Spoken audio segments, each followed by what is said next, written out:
Vous m'entendez maintenant?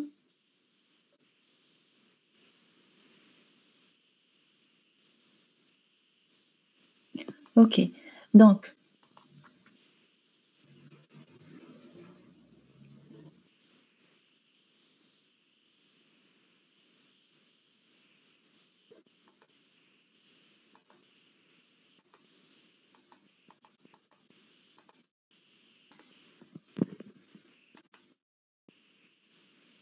ok, très bien. On continue. Donc, la thermogénèse au cours de la fièvre. Donc, je répète ou on continue. Donc, pour la thermogénèse au cours de la fièvre, on continue.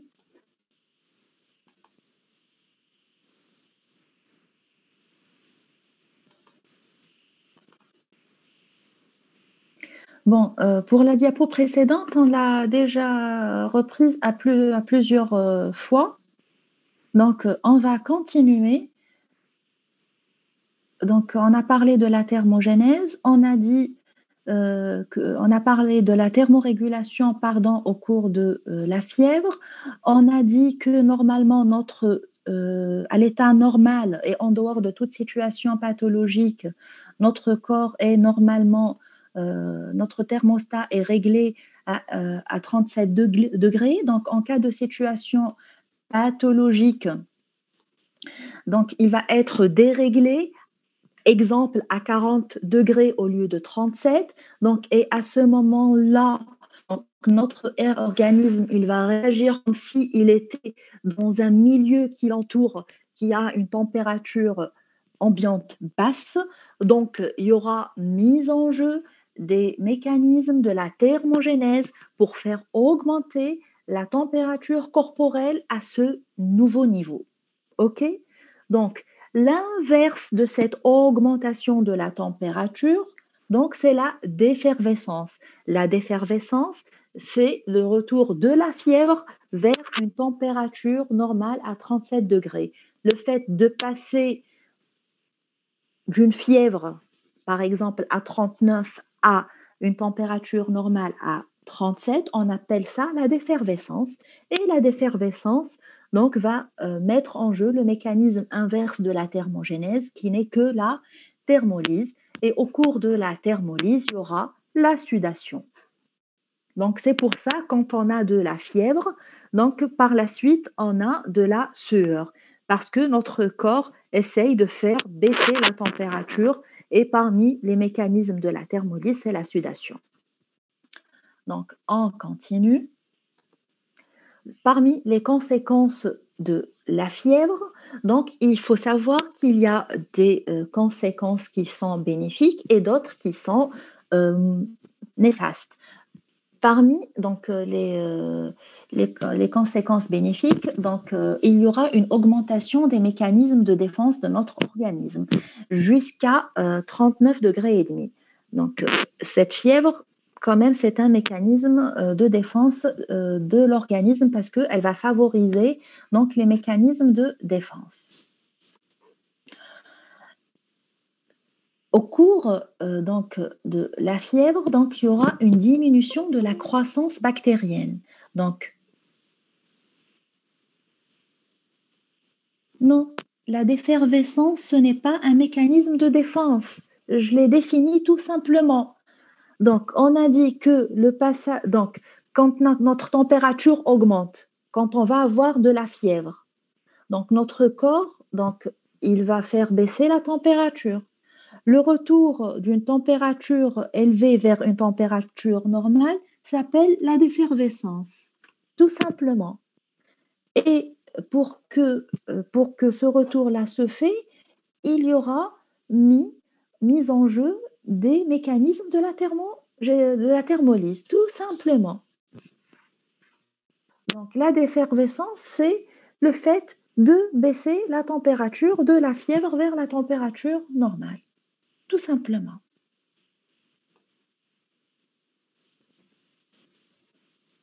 Oui, pratiquement, quand on fait de la fièvre, c'est suivi de sudation. Pratiquement tout le temps, sauf quand on est déshydraté.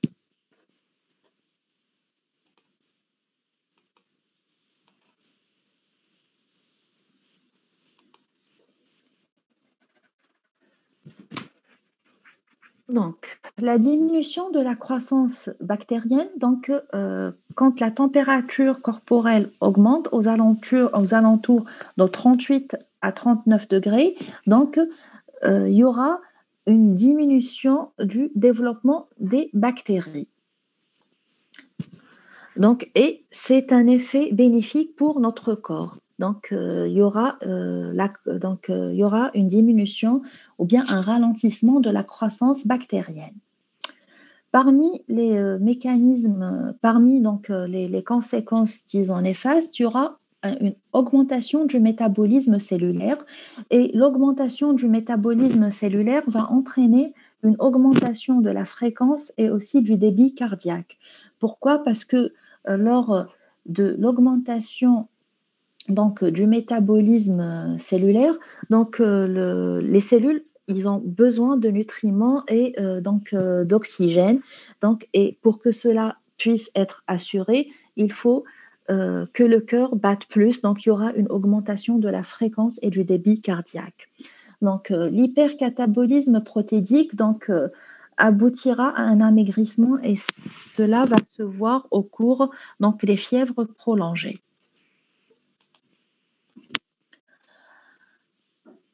On a dit que au cours de la fièvre, il y aura des perditions hydriques et il y aura un risque de déshydratation. La température, quand la température est très élevée et quand elle dépasse les 41 degrés Celsius, il y aura un risque de convulsion, surtout chez les nourrissons. Chez les vieillards, si la température ne descend pas vite, donc au-dessous de 39 degrés, cela risque d'entraîner un état de confusion et voire même un risque de coma.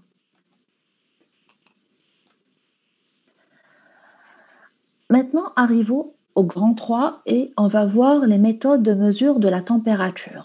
Donc, il existe différents types de thermomètres. Il y a le thermomètre frontal infrarouge. Il y a le thermomètre auriculaire électronique. Donc, le thermomètre auriculaire électronique, on va l'introduire au niveau de l'oreille. Il y a donc le thermomètre en forme de tétine. Il y a le thermomètre digital que vous connaissez tous, qui se vend au niveau des pharmacies. Il y a l'ancien thermomètre en verre et à mercure. Et puis, il y a aussi le thermomètre frontal sous forme de bandelettes. C'est des bandelettes qu'on va appliquer. C'est des bandelettes graduées avec des températures qu'on va appliquer sur le front de la personne de laquelle on veut prendre la température.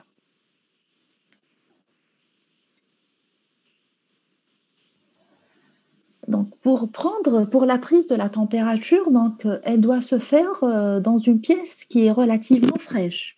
La personne doit être dévêtue et couchée. Et au repos depuis au moins 15 à 20 minutes et de préférence avant le repas.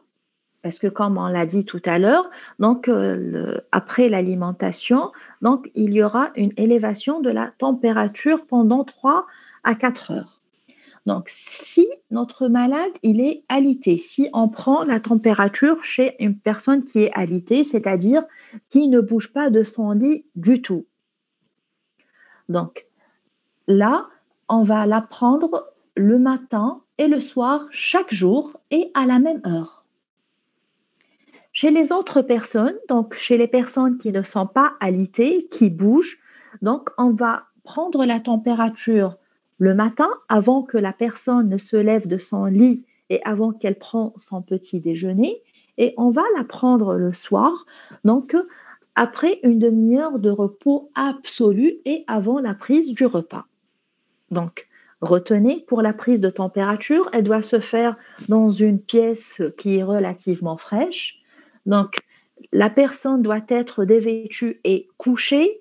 Elle doit être au repos depuis au moins 15 à 20 minutes et avant son repas. Ça, c'est très important et c'est primordial. Vous avez deux situations. Situation 1, c'est les personnes qui sont alitées, qui ne bougent pas de leur lit. Donc là, on doit prendre la température quotidiennement, matin et soir et à la même heure.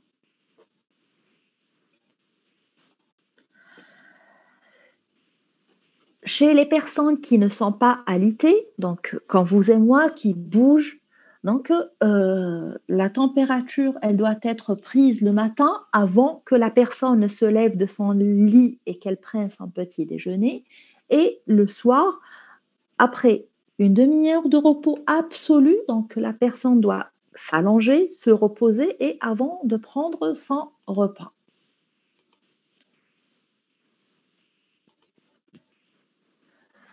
Donc, pour la prise de température, il existe donc différentes voies. Donc, vous connaissez tous, donc on peut prendre la température en sous-axillaire, donc la voie axillaire au niveau du creux axillaire. Donc là, c'est la prise frontale par la bandelette. Donc là, c'est par la prise par le thermomètre infrarouge. Donc, la température rectale, donc auriculaire et buccale.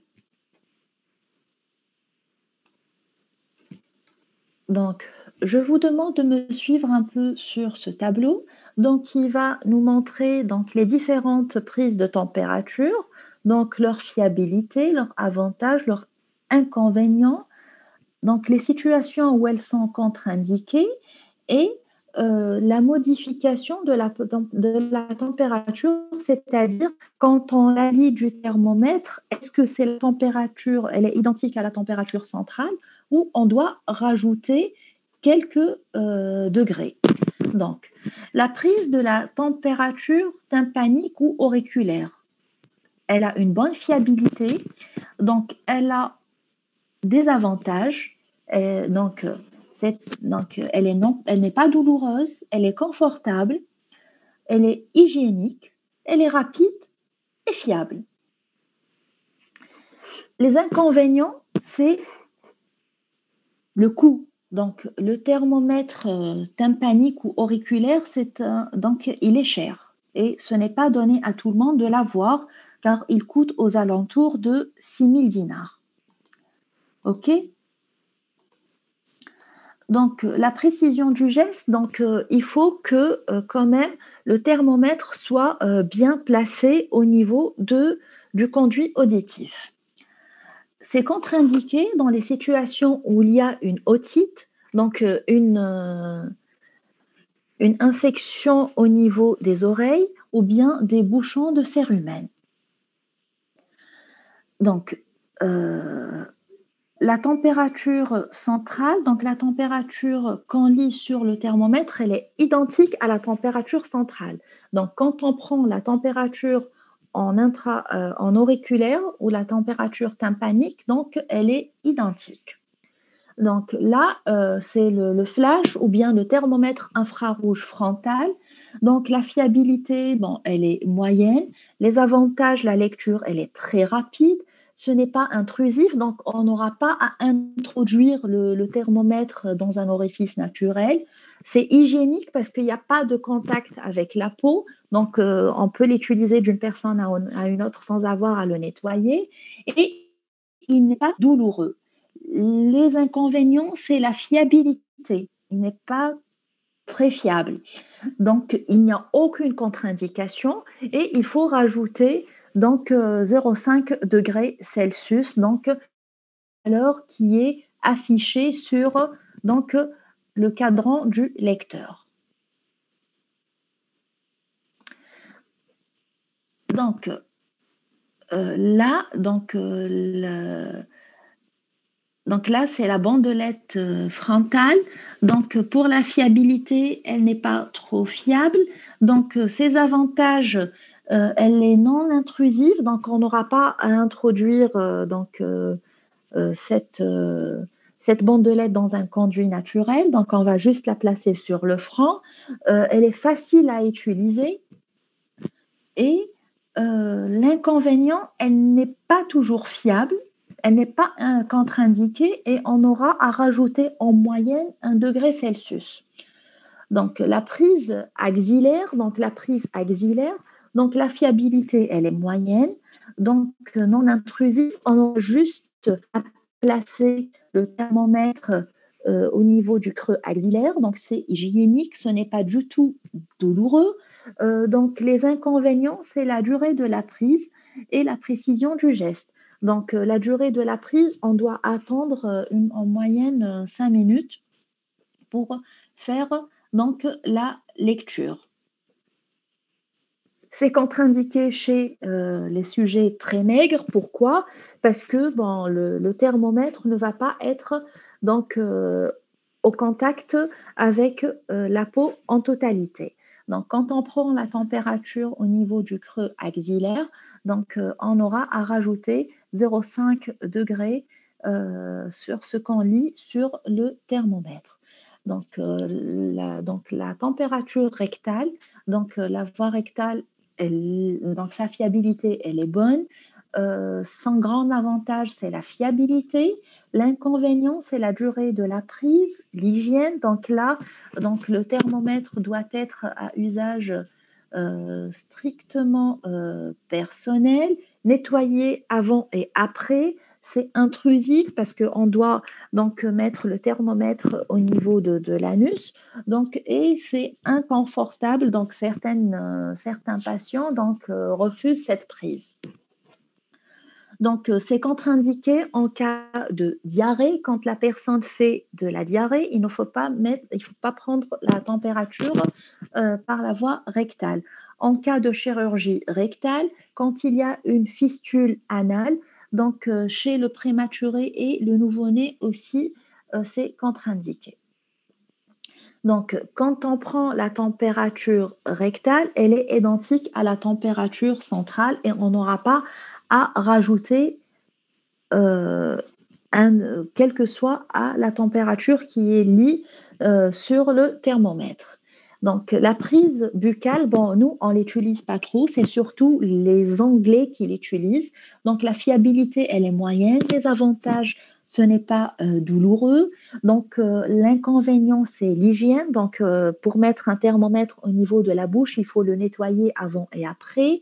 Donc, la fiabilité aussi. Pour la durée de la prise, il faut attendre aussi une moyenne de 5 minutes.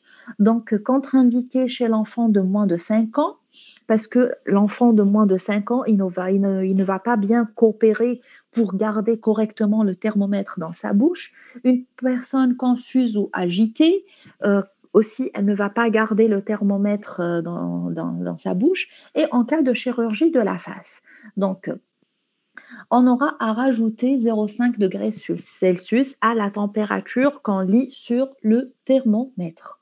OK, donc on continue. On a terminé avec les méthodes de mesure de la température. On arrive maintenant au grand 4, c'est l'étude sémiologique de la fièvre. La fièvre, donc, est un motif fréquent de consultation. Pour son étude sémiologique, donc, ça va reposer sur l'interrogatoire, l'étude de la courbe thermique et sur l'examen clinique.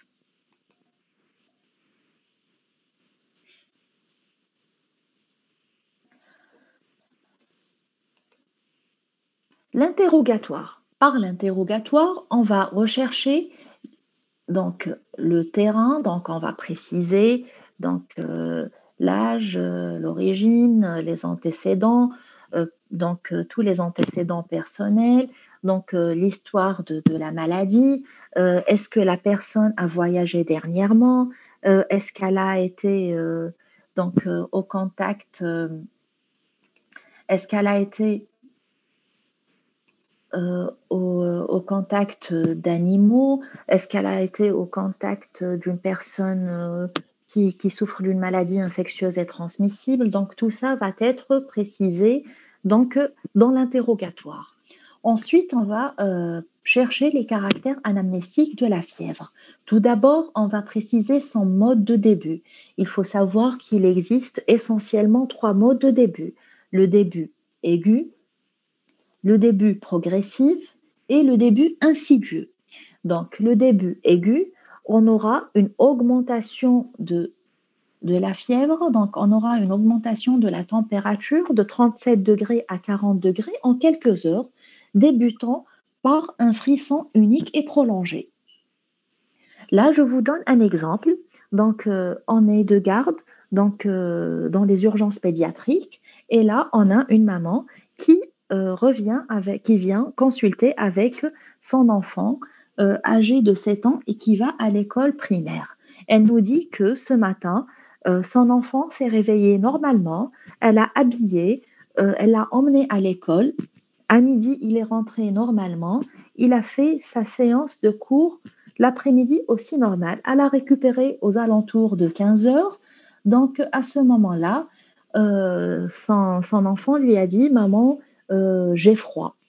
Donc, elle a pris sa température, elle était à 37 degrés.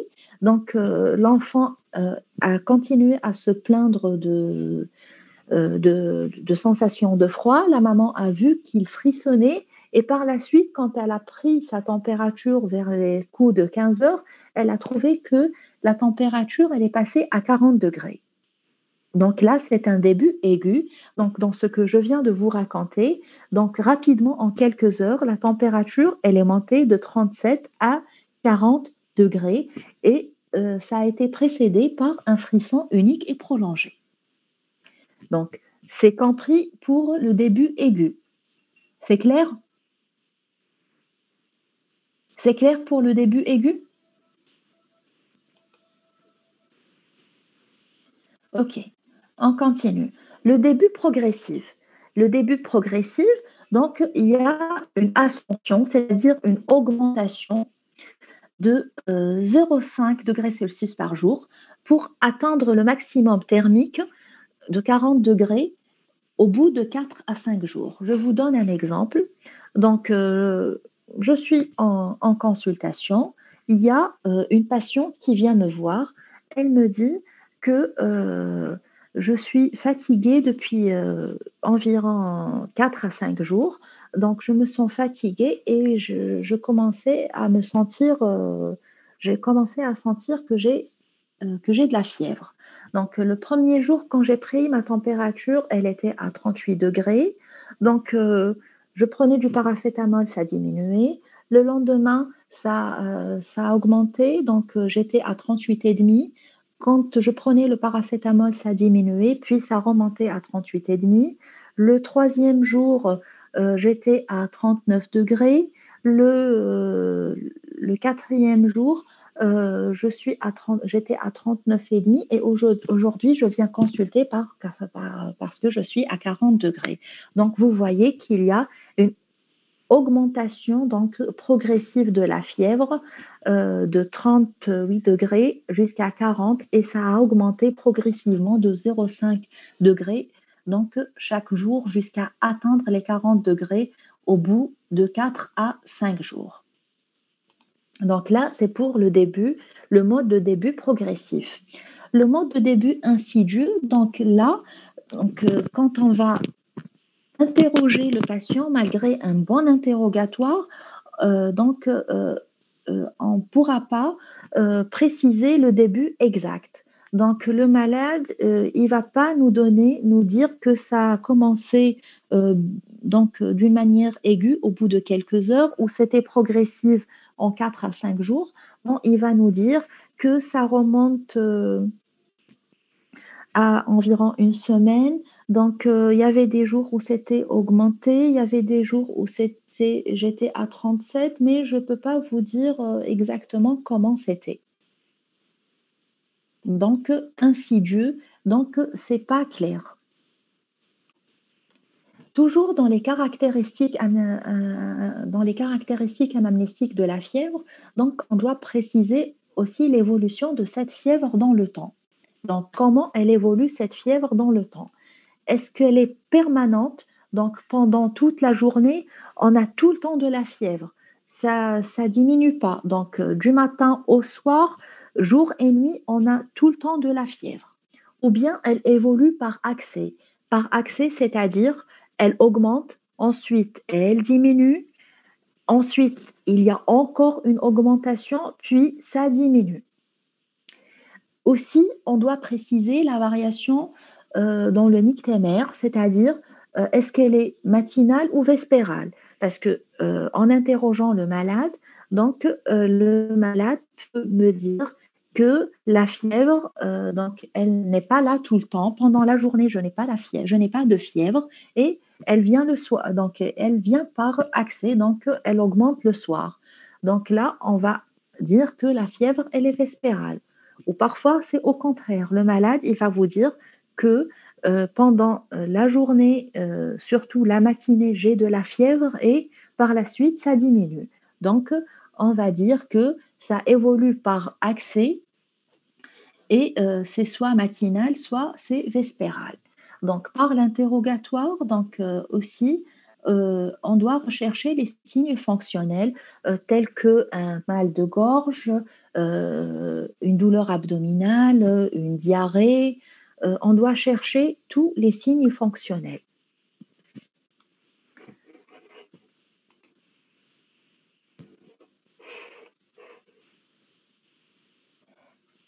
Aussi, dans les caractéristiques anamnéstiques de la fièvre, il faut préciser la durée. La durée de la fièvre, car selon la durée, elle peut être de plusieurs types, essentiellement trois. Donc, la fièvre, elle peut être brève.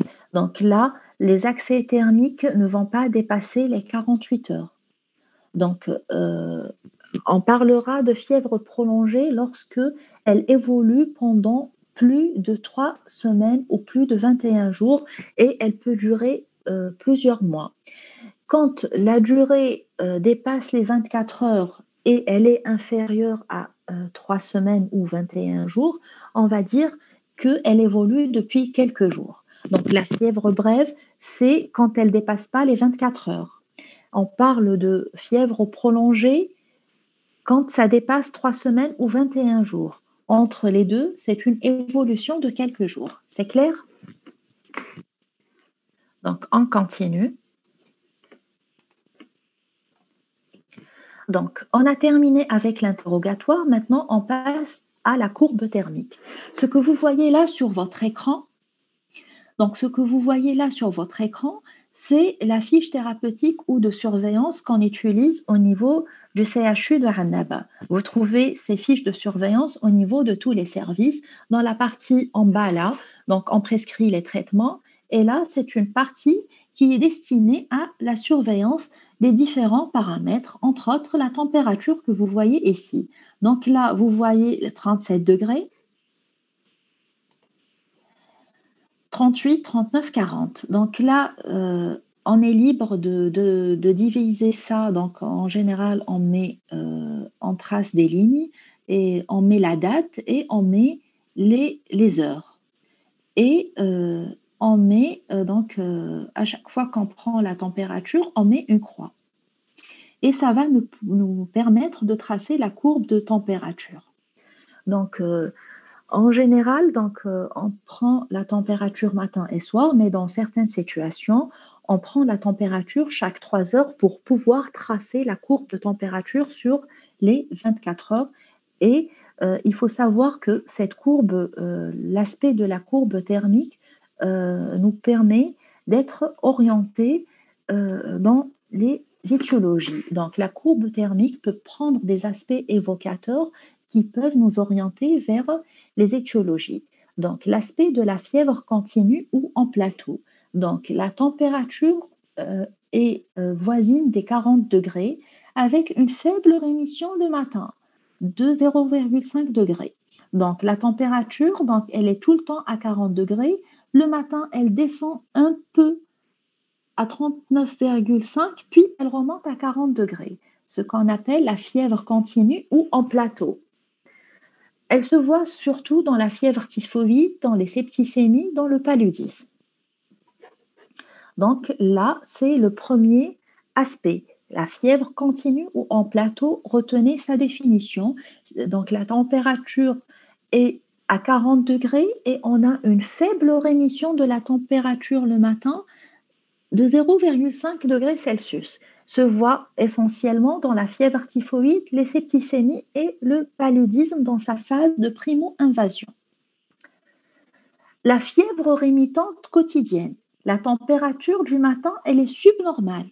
Donc, c'est-à-dire qu'elle n'est pas loin des 37 degrés. Et elle augmente vers les 39-40 degrés le soir. Elle se voit dans les suppurations profondes. Par exemple, quand on a un abcès du poumon ou bien un abcès du foie ou quand on a un abcès dans l'abdomen. OK? Donc, la fièvre rémitante quotidienne, donc on a une température subnormale le matin, ça augmente aux alentours de 39-40 degrés le soir.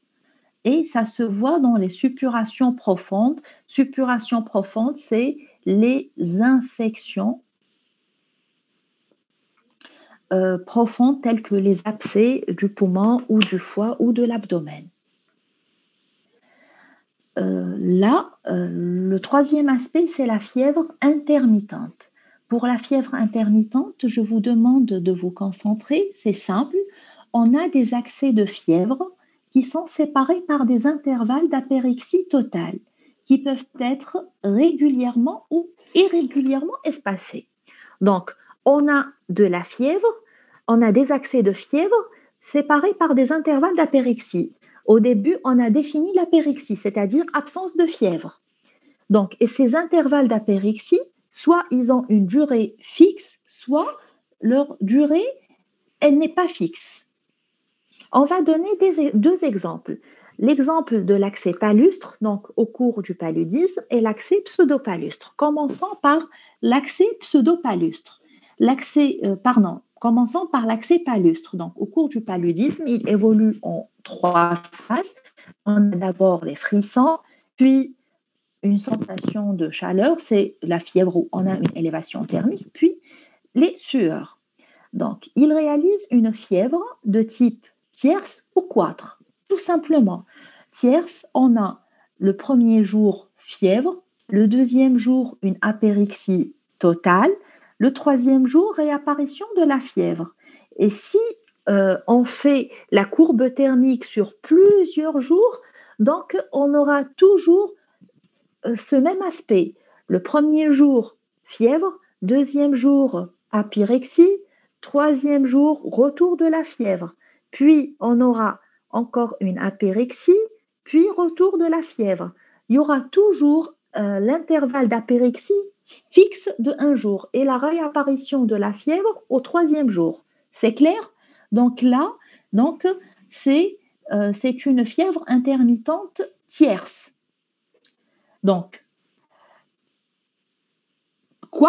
donc on aura le premier jour fièvre, deuxième jour apérixie, troisième jour aussi apérixie et la fièvre apparaît au quatrième jour, donc quatre.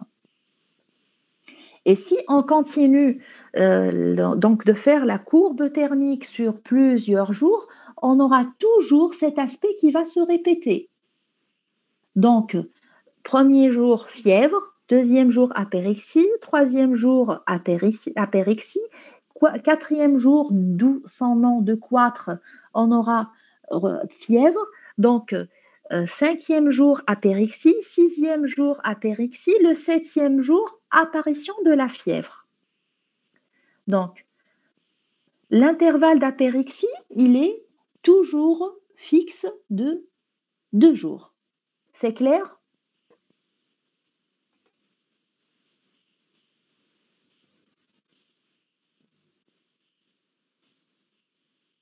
Donc, quand on fait la courbe thermique, on la fait sur plusieurs jours. Donc, la courbe thermique, quand on la fait sur plusieurs jours pour pouvoir l'interpréter, pour pouvoir l'analyser, pour voir est-ce que c'est une fièvre en plateau, est-ce que c'est une fièvre intermittente, est-ce que c'est une fièvre rémitante. Parce que si on la fait sur un seul jour, on ne peut pas l'analyser et on ne peut pas avoir donc un aspect évocateur. L'accès pseudopalustre, là aussi, on aura des accès de fièvre, mais qui sont cette fois-ci séparés par des intervalles d'apérixie, mais qui sont irrégulièrement espacés. C'est le cas de la cholécystite, c'est quand on a une inflammation, une infection de la vésicule biliaire. Donc là, on aura J1 par exemple de la fièvre, puis on aura une apérixie pendant un jour, puis on aura encore la fièvre au troisième jour, puis on aura une apérixie pendant 2 jours, puis on aura apparition de la fièvre. Donc, l'intervalle entre les accès fébriles, il n'est pas fixe et régulier, il a des durées variables. Donc, c'est clair pour la fièvre intermittente. Sa définition globale, c'est des accès de fièvre séparés par des intervalles d'apérixie totale. Ils peuvent être régulièrement espacés, c'est le cas de l'accès palustre, ou ils peuvent être irrégulièrement espacés, c'est l'exemple de l'accès pseudopalustre. Donc, dans l'accès palustre, on a donné l'exemple de la fièvre tierce, donc qui réapparaît au troisième jour et où les intervalles d'apérixie sont fixes et durent un jour, et l'aspect 4 où la fièvre réapparaît au quatrième jour et on a un intervalle d'apérixie totale fixe de 2 jours. OK?